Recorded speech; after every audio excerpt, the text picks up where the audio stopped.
so good to see you. It's been a few years since we met at CrimeCon, and you recently a movie came out on Lifetime about your life. Let's just, I guess, start from the beginning. For those people that aren't familiar with your story, tell me, tell me it. Let's go back to the start. Okay, so at the assumed age of 28, I discovered a tragic incident that had happened in my life, that my identity wasn't my identity. So, in the correct mindset, I just assumed that I had very horrible family members, and you hear the stories all the time.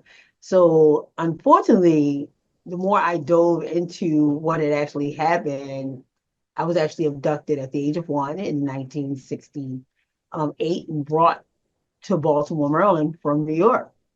And I did not discover this until, again, I was assumed age of 28.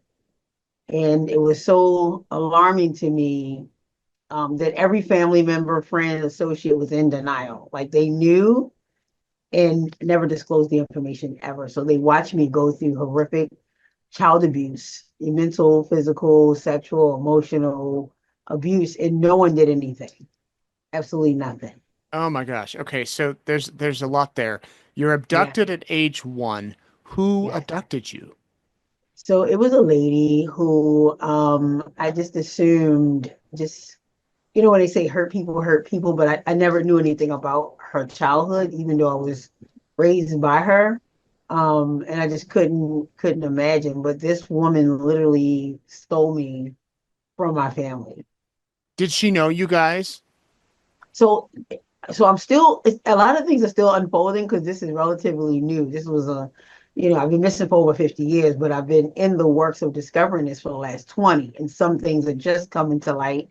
And I just didn't, I don't even know what triggered her to do such a thing, other Right. than the fact that, she could not have kids. She never had her own children. So you think she may have wanted a daughter, a child? That's hard for me to believe because of the amount of abuse. Like I got beat every day. I mean, if it rained, I got beat twice. And just for no reason. It would just be random attacks of any kind. And so I don't even understand. So there were no tea parties, no mommy and me sessions, no muffin with moms, no none of that. It was just I was her personal, private, basically her slave. I cleaned her room, I cleaned the house, I cleaned around her. I started working at the age of 9, and I have receipts to prove it from the Department of Social Services. So things weren't automated where you file your taxes and you use too many Social Security numbers and they ping your tax and stop your process. None of that was going on in the 60s and 70s. And so I remember the places that I worked, the hotels that I worked in, the office buildings that I worked at night, cleaning off desktops and, dumping trash from 9, 10, 11. Oh my gosh. So she moves you to Baltimore at age 1, Yes. and you live this horrific childhood. Were you Yes. like going to school every day, like public schools?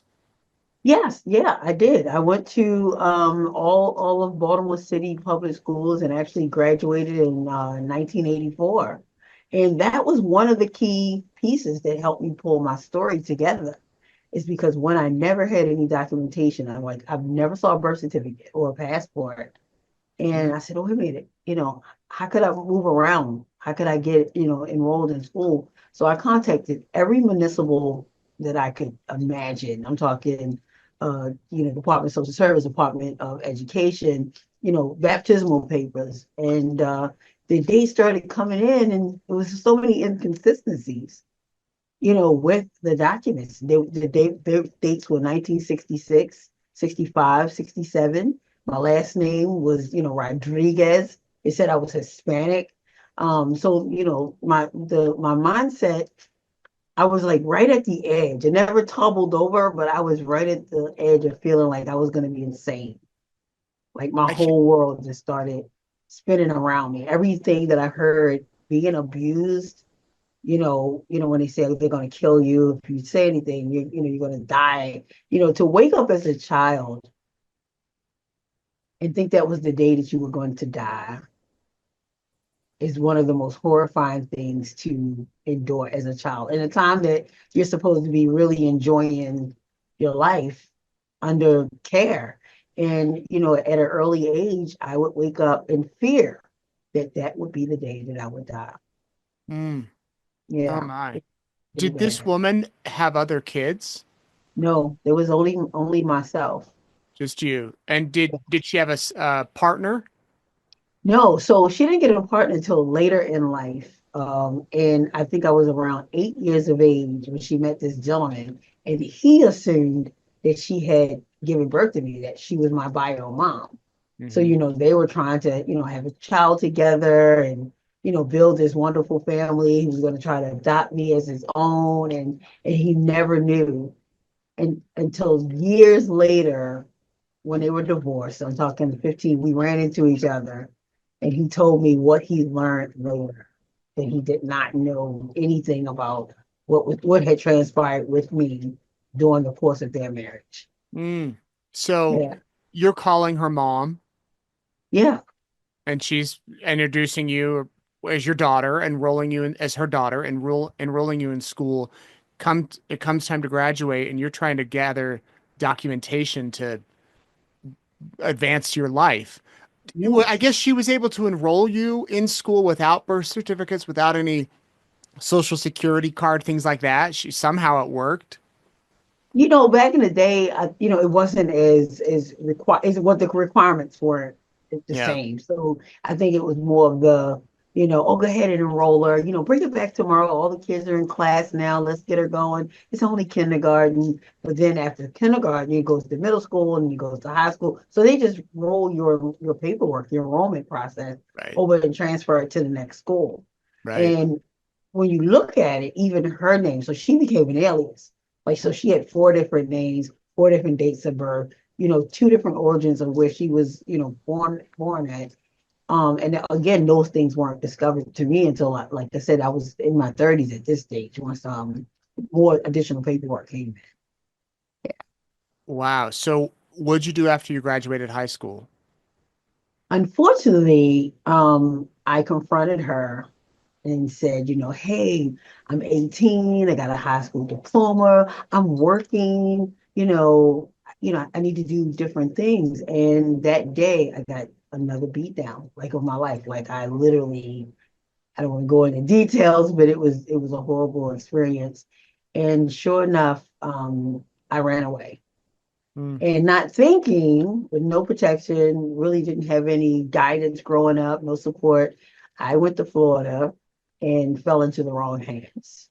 And the next thing I know, I was on the streets, what we call as a survivor, survival sex. But then I was under the directive of a madam because I had met this woman who just was gonna, take me under her wing and, you shouldn't be out here alone. If you were my daughter, I'd want someone to help you. And it was a horrible experience. So I'm like, okay, here it is. I escaped this horrific lifestyle to fall in the hands and I'm come like, God, I know I'm meant for so much more. It's gotta be something, that's something for me. And I Mm. didn't know what it was, but I knew there had to be something for me. And so And was it was this woman trafficking you? Yes, yes. And unfortunately, I'm trying to get emotional now, but it's gonna happen. Unfortunately, I befriended this woman. She was everything that this other woman wasn't. She was nurturing in a conversation and happened relatively fast. And, oh, you're so attractive. You're going to get off the bus. I see this happen to these young girls all the time. And, they're going to snatch you up and you're going to be out here and they're going to beat you down. And so that fear, and I'm thinking this is a safe space. And sure enough, she takes me to her house and it was almost a brothel. It was almost like the place was filthy. I woke up the next day. She was drunk beyond measure. Like I'd seen people get drunk before. And this woman it was drunk. And then the threats came in. She had taken my money. She had indicated that I was going to work immediately, like that same day, go to work out the streets, and then bring all the money back with her. And I just left that environment because Mm. at the age of 18, I was working and I had to bring my paycheck back every single day. I mean, I'm sorry, every single week, every single time. And she would just give me enough bus fare to get back to work. And this is the exact same thing that this woman did. She would just give me just enough money to get out, get donned up for the streets and work. Oh my. So how long were you in Florida? I was in it. I was too long. It was a couple of years. It was a couple of years, and I had to. I'm not gonna say I had to escape in a manner that was life threatening, and it was to me, it was my life or his life at the time. So Right. I had to make a choice, but no one's life was taken. So that was a good part, but it was right at that brink that if I didn't get out right then and there, I may not be here having this conversation with you. Wow. Yeah. What'd you do then? Well, I came back to Baltimore, Maryland because it was familiarity. Like I just, felt comfortable. I graduated high school and, I knew one or two people. I had a relationship with my grandmother, whom I thought, would be a great opportunity in a safe space to go back to her. Unbeknownst to me, the minute that I got there and knocked on the door to her daughter, who was the one who abducted me, and I didn't know this at the time. I'm still assuming that this woman is my mother. Mm, So when I arrived to my grandmother's house, and I didn't tell her I was coming, I just showed back up, and it just kind of all started all over again.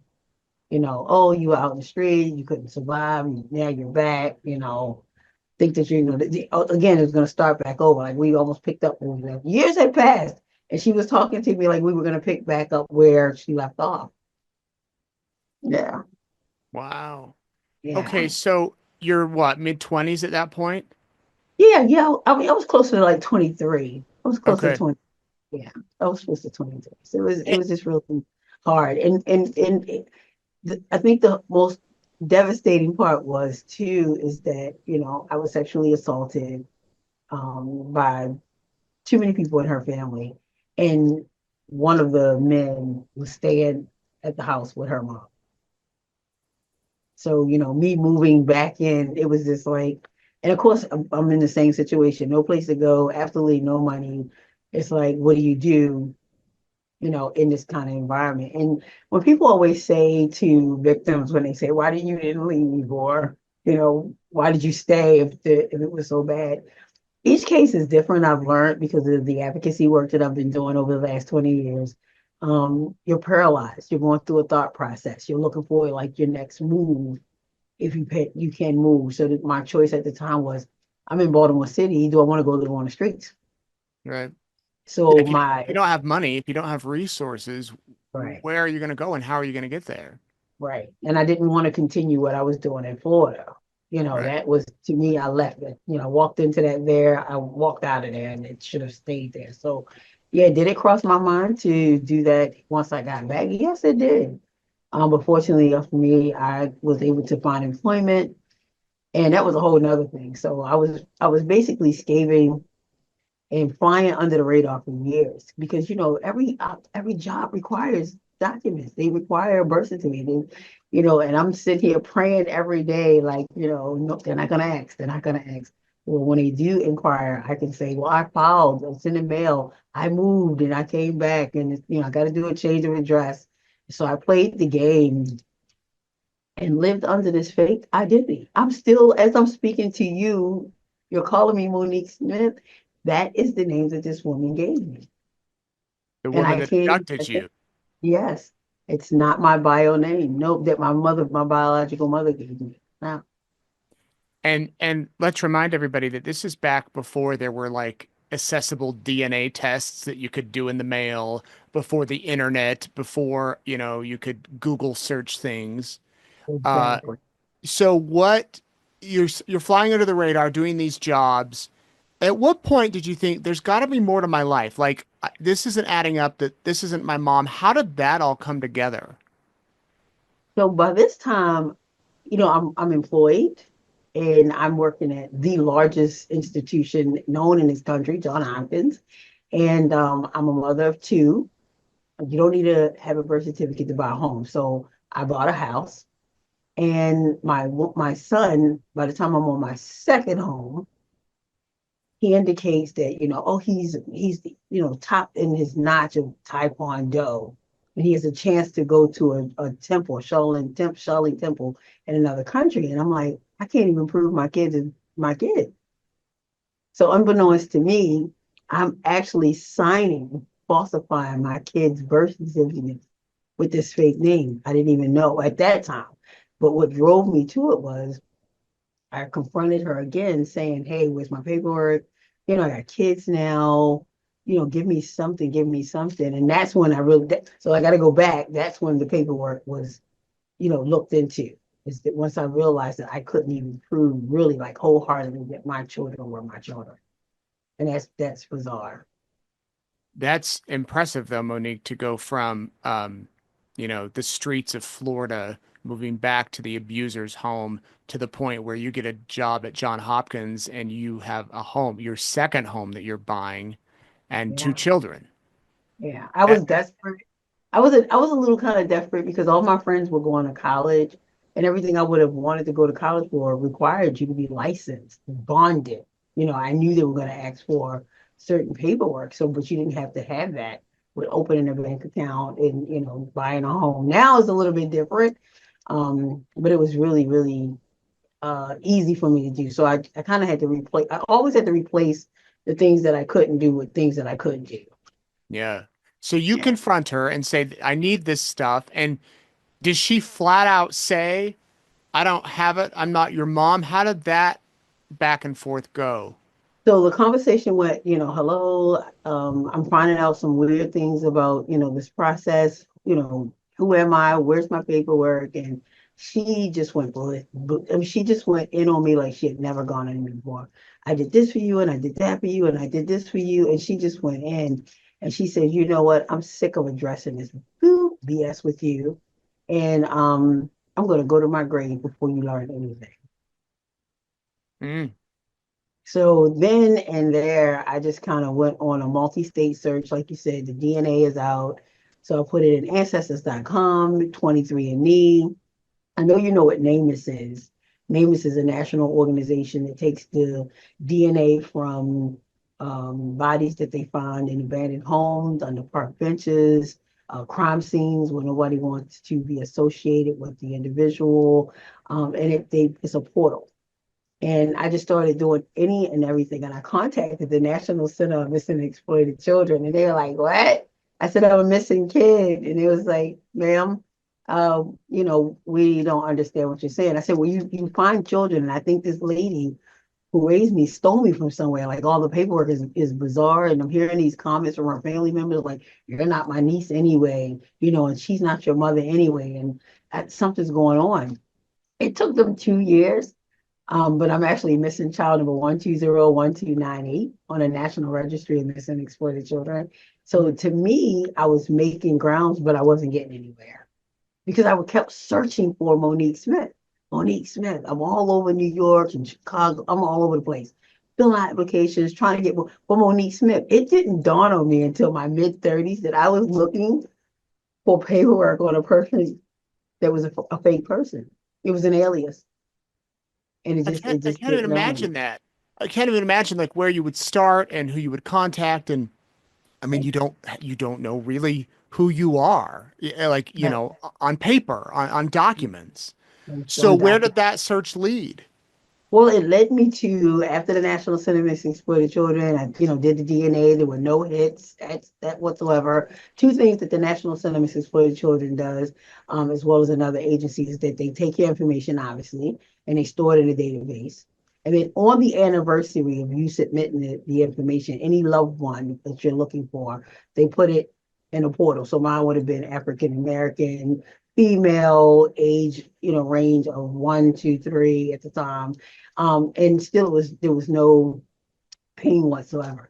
So I left no stone unturned. So I started going to the Salvation Army, who's been around since the early 1800s, who specializes in homeless people, human trafficking, and missing children. And they worked with me for an extended period of time, and they said, you know, you're Jane Doe, you're a living Jane Doe, and That's where the name came from. The longest living Jane Doe um, was coined by them for me, and it was just really sad. And I have a letter from them saying that you would never be identified. Hmm. Yeah, and that was in the 80s, like 1986. Yeah, it was. I mean, not 86. I'm sorry, in 1986. It was just horrible to know that I had went through every single program, adoption agencies, foster care, the FBI. The FBI even told me that they were like, "How do we know you're not an illegal immigrant trying to obtain, a new identity?" The CIA said, "How do we know that you're not a criminal trying to start a new life over?" Like so doors were shutting in my face, and I wasn't disappointed or mad. It was just it made sense because I was like that very first case that Right. anyone had heard of. Just like with the National Assistance for the Children, you normally get a loved one that's asking for help to find one, but not me. And I'm like, listen, all missing kids aren't dead. There's a family out there somewhere that's looking for a baby girl, and it's me. I just said I'm missing, but I'm all grown up now. Like I'm all grown up, so it kind of opened the eyes because it's only been maybe like one other case other than my case that this happened around. And so it was starting to bring awareness to detectives. They were opening up cold cases, other cases, the families who had stopped searching started searching when they heard my story. So it came about. It was a beautiful outcome. But like I said, me trying to survive, thinking that at one point that my kids were going to be taken from me. I was waiting for somebody in that family to come up with some falsification of something to say, and produce it, because that's how they got me, and actually take my children from me. And Ugh. that's when I decided to really elevate my voice, advocate for myself even stronger. And I wrote the book, and I started contacting more agencies, and I have like a journal, like this huge book, so whoever I spoke to, I wrote their names down, what the conversation was like, what the responses were, like this whole checklist. And then if they referred me to someone else, I made sure that I contacted and reached out to that individual agency. And it was just repeatedly ripping off this band-aid, to tell my story. And it was helping so many other people, Mm. people that were passionate about, closing the cold cases, the other families who had stopped searching for their loved ones to hear my story. And even if their outcome would have been to have a body bag, the closure meant so much to them just to hear my story and what we were going through. So it was that Having part was the great side. right, having an answer. So, I Mhm. mean, in a way, you're living with all sorts of emotions, fear, and then also hope. I would think that you'll, find that family. And as you've spoken out and wrote the book and gone to CrimeCon and now the Lifetime movie that aired a few weeks ago, has there been any progress as far as finding your original parents, your biological parents? Yeah, so I was very, very excited. So HBO did a documentary. It's called Black and Missing. It's a disparity study on, when African Americans go missing, what type of resources are available, and it's really down to zero. Like you have almost 600 to 800,000 people reported missing annually, and over 40% of those are people of color. But just to get some closure and some processes done, it's still a very difficult thing. It's a really difficult thing. I just lost my train of thought, so I apologize That's okay. when I was thinking about the work. But yeah, what's moving the needle forward for me is just to be able to use my story. This is my assignment, and it's really been hard for me. CC Moore with Dateline News, she got involved and they took the DNA from NamUs, the National Centers for the Children, 23andMe, and Ancestry.com. And they did this little cocktail thing. And they actually went back um, and found my great great grandparents to my grandparents down to my parents. Yeah, so it was an incredible, it was a shocker. The state police here in Maryland, the Maryland State Human Trafficking Task Force was very, very, very instrumental. Debbie Fowler, Detective Fowler, really worked with CC Moore and her DNA detectives, and they dug deep and they built this whole ancestral tree. But unfortunately, everyone had passed. So the Mm. great great grandparents, the grandparents, and my parents were gone. And I was fortunate enough to meet a sister, and it wound up being seven. So altogether, there were seven Seven sisters. siblings. Seven siblings alive, seven, and I call us the seven surviving sisters. But they were more children, but they since passed.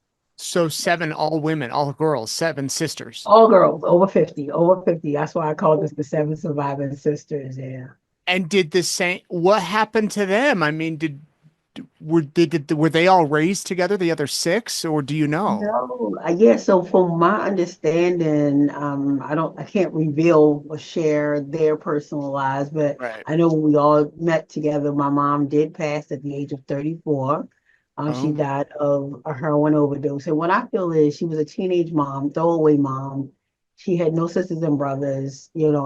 Our grandparents had passed away. So here you have this woman giving birth at 16, pregnant at 15, giving birth at 16, she had seven kids and died at 34 of a heroin overdose. To me, I feel like being as vulnerable as she was, when heroin came to Harlem, it was just what we call postpartum depression. She had to be going through that, by herself because they were all together. My oldest sister said to me when I met her, one day you were there and one day you weren't. And she was at the time like maybe 14 or 15 or so. So the other young siblings didn't even remember me, but they all kind of, went to different friends, family members because they were minors. They right. were all when she passed away. Yeah. What about the woman who raised you? She she she died at the age of 77. She Mm. died the very year that I found my family. The very year that I reconnected with my family. And she knew, she heard, as they say, heard through the grapevine, that I reconnected with my family. And so she took what actually transpired at that time. Did she run into the house and see these kids and grab one? People were assuming, oh, your mother was on drugs. And first of all, to me, and this is again my personal perspective, is that you don't have seven kids that you're taking care of all seven kids and you just randomly want to give up. Hmm. Yeah, that doesn't work for me. It doesn't work for me. There was I don't I can put my spirit at ease to say there was no financial transaction, there was no drug transaction. I was raised by a very evil, wicked woman who saw someone who was very vulnerable and she took advantage of this woman's situation because she didn't. I would have been the age of 8 when my bio mother died.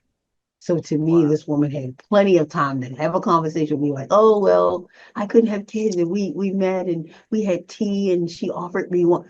Never. She took that to her grave because she knew what she did. Her role was wrong. Right. Did you ever have final words with her before her death, or had you kind of closed that door and moved on?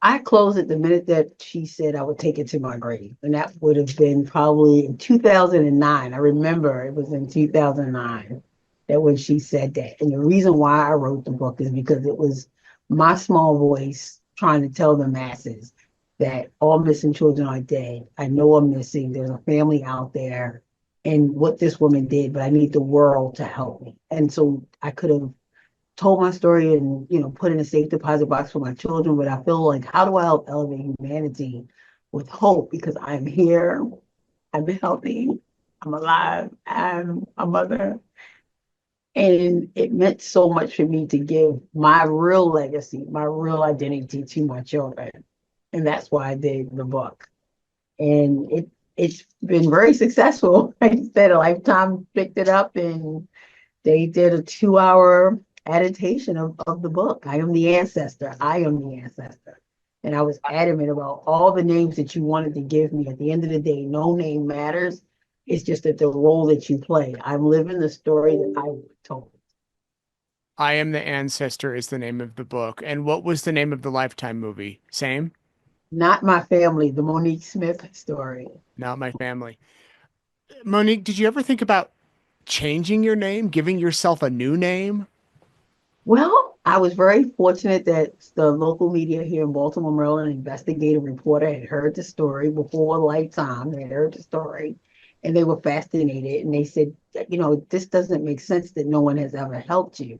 And I said, well, they give me what they can until they can't go anymore. But, it's a big financial piece, it's an emotional piece. And he said, no, I'm going to help you. I'm going to help you. And sure, lo and behold, the municipals in New York with the help of the CC Moore and those guys, actually had to find the birth certificate. So even though they had names, no one saw the birth because they didn't know what my name was. So they knew what my mother's name was, but they couldn't find my name. Hmm. And lo and behold, so my real name is actually Simboli Ruffin. Yeah, Hmm. yeah. I'm a Ruffin, and I can't even use it. Like this is so wild. So I discovered in 2022 that is my real name, and I can't even use it. I literally have to petition the courts now to Use your real name. use my real name. Like, Well, yeah, right, and you've probably done everything. You've done everything with Monica Smith, so why change it? Or you've done everything with Monique Smith, so why change it? yeah. And even one of the outreach. So for the last 20 years, I've been doing street outreach, missing children, human trafficking. I champion for legislation, tougher legislation to actually happen, keep the awareness going. And it's called the Known as Monique Initiative because I'm known as Monique. So Yeah. trying to change it would be hard. Everyone said, "Oh, I love your name. It's Symboli, or is it Symboli, or is it Symboli? How do you pronounce that?" So I'm like, yeah, I'm gonna stick with Monique. Right, And because I never knew what pronunciation my mother had for it. right. Do you ever Yeah. wonder, Monique, how many other girls and boys are in a circumstance like this right You know, now? I could cry because before Lifetime did their story in HBO, but Lifetime just in the last week, if I could tell you how many emails and DMs that I'm getting from people who are saying, "Oh my gosh, your story is like mine. I don't look like the people around me. I don't sound like the people around me. I'm hearing these strange conversations. I think that, I was stolen. I think I was abducted. I think I'm missing." And it's it's it's so sad to think that there are thousands of kids. Maybe they were treated well. They had no reason to go and search. They weren't abused mentally, physically, sexually. Like they lived a good life. Parents were sending them to college. They're, on the will to receive, the full inheritance. Um, I believe that a lot. And some people just aren't interested in looking. Just they have the same right as foster care kids or kids that are adopted. But would you, if it tugged at your spirit and your soul long enough, would you go back and check? Right. Yeah. You mentioned earlier about working with HBO on Black and Missing and women and men of color. They don't seem to get the same media coverage as white people in many cases. And Gabby Petito's family has actually been active in talking about this. Why do you think that is? Why do you think that there's, not as much coverage when a person of color goes missing versus a white person? My personal perspective, first of all, the Gabby Petito Foundation is amazing, and so are the parents. I love them both. Met them at CrimeCon. They do a phenomenal job, and they too have supported, people of color. I think this weekend past they just did the indigenous people that go missing and raised awareness on their behalf. Um, I just think I'm not going to say culturally. I believe back, growing up when kids were missing in the African American community, you were Big Mama. You was at your cousin's house, chilling on a couch for a couple of days.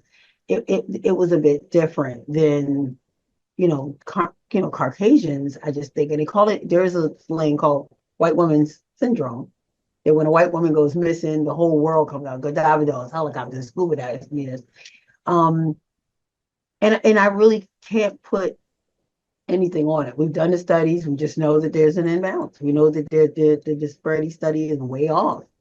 Um, and I'm not going to say it's there's nothing to joke about it, but I'm going to make this statement. I always think that Caucasian people have hobbies. So if you think about it, the vast majority of Caucasian, they have jet skis, they have boats, they have horses. So when the federal government calls out a search and say, "Oh my gosh, we have somebody missing," they just show up with the things that they already own. So they think about it. Let's be honest, like so, if they said someone is missing by the lake, so everyone's out. They grab their boat, grab their gear, grab their partners, and they get in their boats and they go. If it's in a wooded area, they grab their horses and their quads, and they volunteer.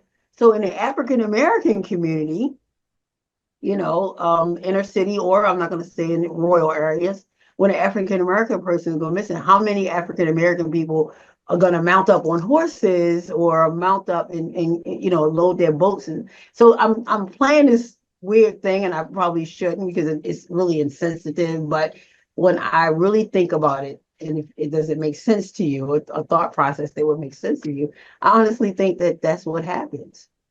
Their hobbies are things that drones, for crying out loud. How long? Drones are really coming out about like now, but drones were out for forever. Sonar, radar for the water when they're checking to see whether or not a car went into a ravine. Who has that type of money or that type of equipment? And unfortunately, in the DMV area, when someone goes missing, there's only 3 scuba divers that actually volunteer from Virginia Mm, that comes out. yeah. So For the yeah, for those so watching, DMV is DC, Maryland, Virginia, and I lived in Virginia for 6 years. My wife's from there, so different in different areas for sure. Versus here in rural Idaho, you're right. People show up with their horses, their ATVs. They're there. They want to help. They want children to be now found. African American, we do show up. Don't get me wrong, we do show up. We just don't have. We don't show up equipped Yeah. as our counterparties actually show up. So we do participate in the searches. We, do come out with the water bottles, the tables and set up and do the whole logistical, like, okay, here are the areas we're going to touch base on, work with the law enforcement. So we do show up. But what I'm saying is it just looks more involved with people who are bringing out their personal items. Yeah. Monique, the name of the book is I'm the Ancestor. You talked about how you want your children to be your legacy. So, how are your kids? Oh, they're amazing. So I have I have 4 amazing kids. I have my oldest daughter, 2 sons, and then my baby girl who's about to graduate from college. Both my boys served in the Marines. One did 4 years, the other one did 6 years. And it was challenging raising them, but I wanted to be open and transparent. I needed to do that quick separation at the minute that I knew what was happening. I had to start separating them slowly but surely from the family because they built a bond. Like they didn't know, I didn't know. So here it is. I'm exposing this woman as grandma. And I'm again thinking that I just had the mean mother, because I hear my friends in school like, oh, my mother's a so oh yeah, my mother's a she took my phone. I got curfew. My mother's a and I'm like, yeah, me too, me too. So they're at an age now, 35 and 20, like they're getting the whole we understand, but they did have to go through that transition to in detachment. Like, well, if they were so mean, why'd you bring me around them, So I had to go through that process, Yeah. and I recommend that with every family, regardless of your circumstances, is to talk to your kids, about everything that's happening in your life. Be as open and transparent as possible. Do you ever wonder, Monique, if, there's some sort of purpose in all of this for you? I definitely know, and I know God gave me this assignment. I'm very proud of it. Being a pioneer, you don't want to be a little kid. You only wishes to grow up and say I'm a missing person. Like I've been ridiculed, I've been victim shamed. I have been charged extra to work with entities to help share my story because they felt it was unbelievable and they didn't want to be associated with it. So to push through, um, still the wounds of helping has been the assignment that I feel that God has given me, like to never give up hope. And when they say trust the process, it's more than trusting it. You gotta believe it. And I believe that when God first told me as a child that I was meant for so much more, that all I had to do is keep going for it. That other sayings, use what you have to get what you want. Well, I had hope and I believed in it. And I didn't have money, but I had hope and I believed wholeheartedly. And that's why I poured into myself like a river. And look, I've been blessed with so many opportunities. And it's really weird to take on such an assignment. And I'm the only one, like when they say you're chosen, but again, even today it's a battle. It's a battle today. What a story. What an incredible story, Monique. Is there anything that you want to add? No, no, I'm grateful. I do want to tell people, well, I shouldn't say no and I go yes, but listen, if you feel that you want something, go after it, and you don't do the pity party role. And my mom didn't help me, my family ain't there, my friend. I did it with no mother, no father, no sister, no brothers, no aunts, no like if you have to do it on your own and champion your life for you, do it. Do it and stand proud. So you go from, I did it by myself to I did it by myself. Yeah. Yeah. Awesome. Monique, thank you